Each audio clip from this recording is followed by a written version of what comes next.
Oftentimes, the deepest struggles are what define a person's character, showing themselves and the world how strong and determined they can really be. In 1994, Dr. Phoebe Beier's life was turned upside down when she was a passenger in a vehicle rollover accident, causing paralysis from the neck down. Over the next year, she regained control of her arms and partial use of her fingers and trunk. Although making this progress, she would never be able to walk again. But Dr. Phoebe Beier remained strong with ambition and forged ahead with research and education to become financially, and to the maximum extent, physically independent. Dr. Phoebe Beier was driven to obtain a Bachelor of Science, Master of Science, and PhD in the hard sciences. Since then, Dr. Phoebe Beier has devoted her life to teaching graduate students the art of scientific space research. More specifically, she devotes her life to teaching students how to be universally sufficient at specific research, analysis, observational, presentation, and scientific writing techniques, which will allow them to become strong, diverse scientists and educators. From early in her career, she has counseled female students with respect to concerns for opportunities, roadblocks, and uncertainties for women in the STEM fields. Currently the director of the observatory at the University of North Dakota, Dr. Phoebe Beier is in a very small group of research scientists. She is among 135 PhD scientists in the field of physics and astronomy that are disabled.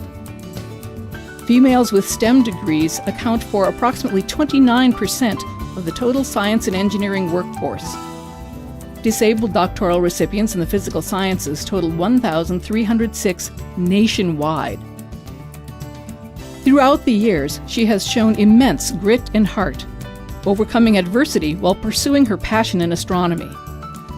Professors at MSUM remember her diligence and tenacity, traits that have stayed with her in every stage of life. Her career ambitions and accomplishments have gone on to be a beacon of hope to women and the disabled, encouraging them to shoot for the stars and accomplish success among all aspects of life.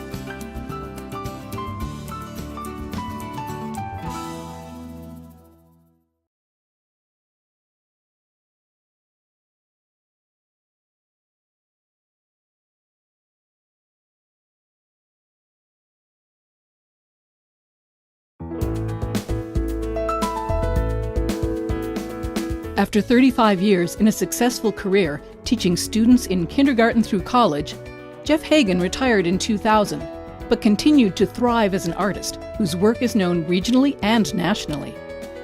With collections on display in the United States and Europe, Hagen's art continues to capture the attention of audiences around the world. As a watercolorist for 51 years, he has had over 125 juried art fairs in mid-America and received several Best of Shows.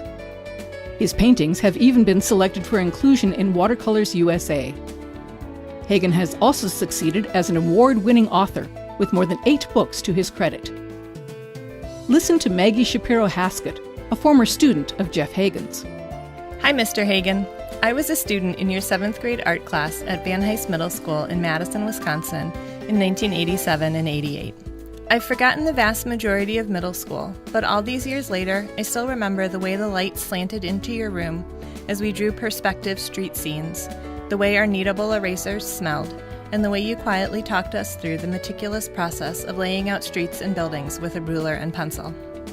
I probably still could turn out a passable perspective drawing, but more than that, I'm grateful for the oasis of peace and beauty you created for us in the midst of middle school tumult. I thought of you tonight when my 10-year-old son, Ben, showed me a perspective drawing he had just completed under the guidance of his own art teacher, also a Jeff, coincidentally. I suggested he Google you, and we were both delighted by your paintings. After a good while spent looking at your work and then Googling other perspective drawings, Ben sat down and carefully inked over his drawing, adding details. He is now eager to show his teacher tomorrow and try a street scene for himself. His drawing was the interior of our house, as if an exterior wall had been removed, looking from one room through to those beyond. So I wanted to say thank you for the time and energy you invested in us at Van Hise, for the art you've sent out into the world, and for the inspiration you continue to be for the next generation of artists. Nothing could be better than the look on my son's face when he saw your paintings and imagined a new place for himself in the world, following in your footsteps. With gratitude, Maggie Shapiro Haskett. After Hagen retired 18 years ago, he quickly switched his focus to volunteering.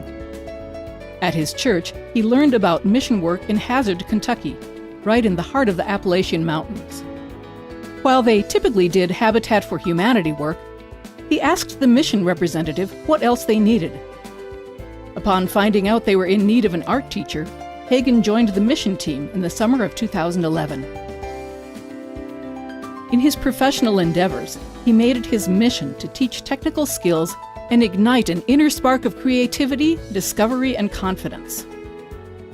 Hagen has always had a heart for helping youth discover new passion in their lives through art. Using his experience, knowledge, and skills, he began instilling creativity and a sense of self-worth in his new students. Since he started, Hagen has amassed nearly 20 solo trips to the impoverished heart of Appalachia, including 6 visits in 2017, all on his own dime and time.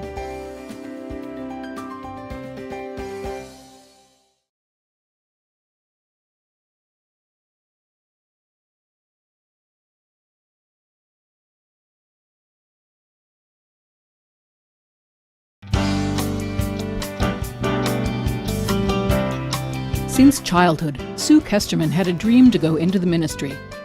Although it was postponed, Hesterman realized her desire to enter the ministry would never be satiated until she pursued this dream. Years after getting married, having children, working in manufacturing, and helping out with the music ministry at her church, she went back to school and graduated from MSUM with a degree in philosophy in 2003. Following her bachelor's degree, she acquired her Master of Divinity from Luther Seminary in St. Paul. When she turned her life upside down to pursue her passion, she expected the end result to be a call to a 2- or 3-point rural parish in Otter Tail County. Instead, she uprooted her family to accept a call at Elam Lutheran Church in downtown Fargo, across the street from the recycling center, right by the Northern Strip Club. Working downtown made her wonder about the strangers passing by her window. Hesterman frequently visited with people from the neighborhood who were in crisis or experiencing homelessness, and knew of several people who died of exposure.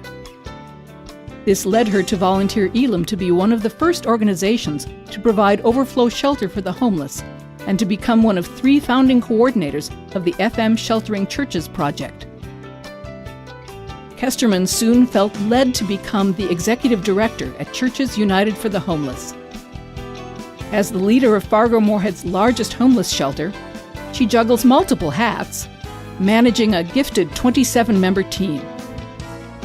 Under her leadership, they have managed to reduce the average length of stay with effective case management, eliminate the cycle of homelessness by reducing the number of overflow guests, and complete the 43-unit Bright Sky apartment complex in North Moorhead. Looking back, Hesterman said, "I realize God's been lining things up for a long time in ways that brought me to this point. I have no idea what the future holds, but this is where I belong now."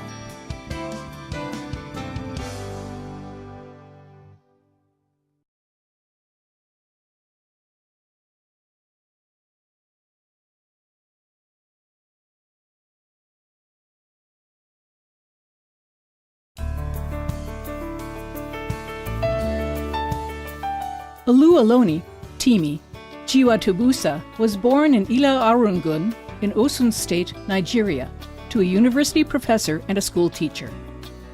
When she was 10, her parents won a U.S. diversity immigrant visa and left for the United States. At 15, she left to join them and attended Osseo Senior High in Minnesota. She then attended MSUM and graduated in 2007 with a degree in political science. The following year, she went on to graduate school at Middlebury Institute of International Studies at Monterey. In 2009, she returned to Nigeria for the first time since 2001 to intern for the Department for International Development at Paths 2. During the internship, she had an encounter with a poor mother whose protracted labor convinced Chiwezie of the problem of maternal mortality among Nigerians. In January 2010, she pursued a graduate fellowship at the World Health Organization in Geneva, Switzerland. That following August, she began a fellowship with the Global Health Corps and spent the next year in Uganda, working with the Millennium Villages Project, a project of the United Nations Development Program and Millennium Promise. A year later, Chiwezie returned to Nigeria and married her husband, Kaula. For a year, Chiwezie worked with the Lagos State Office of Facility Management, whose work included upgrading schools, monuments, hospitals, and other facilities managed by the state. In January 2016, Temi founded the Life Bank, a business organization set up to tackle the problem of blood shortages in Nigeria. The founding was inspired by the birth of her first child and the complications from that experience. The technology and logistics company is based in Lagos and incubated at Co-Creation Hub in Yaba. As of January 2017, the company has helped deliver over 2,000 pints of blood to patients across the state.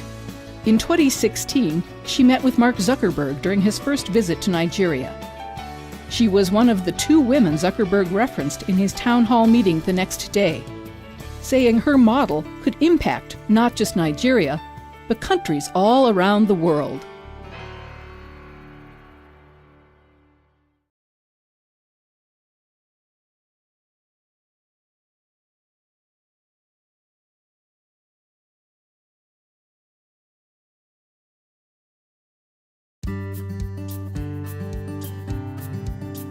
From the time he started at MSUM after graduating from Moorhead High School, Mike Benson was interested in pursuing an education in business. As a student, Benson worked for Bob Ludeman at Moorhead Paint and Glass and painted barns during the summers to help pay for college. Benson graduated from Moorhead State in 1971 with a degree in marketing and was hired by Hartford Insurance Company in Minneapolis before transferring to Chicago and then Milwaukee. 2 years later, Benson moved back to the Fargo area as a special agent traveling through North Dakota and northwest Minnesota. Benson went on to join Warner & Company in 1974 as an insurance producer and eventually a stockholder. In 1979, Benson was a calling volunteer with the first phone-a-thon for the MSUM Alumni Association. He was the most successful calling fundraiser of the group. He was named vice president of Warner & Company in 1990, and 2 years later, he was named president of the Fargo Lions Club. In 1998, Mike received the Melvin Jones Award for his work done alongside other Lion volunteers in creating the Lions Conservancy Park in Fargo. Although Benson retired in 2010, he remains busy volunteering with SCORE and being an active member of the MSUM Paseka School of Business Advisory Board. Over the years, Benson has kept his ties with MSUM strong, serving on the alumni board from 1979 to 1981 and helping plan the TEAC 50th anniversary reunion. He is currently working on a Paseka School of Business history project. Throughout the volunteer opportunities he's participated in, Benson said, "Giving back is important. It's the right thing to do."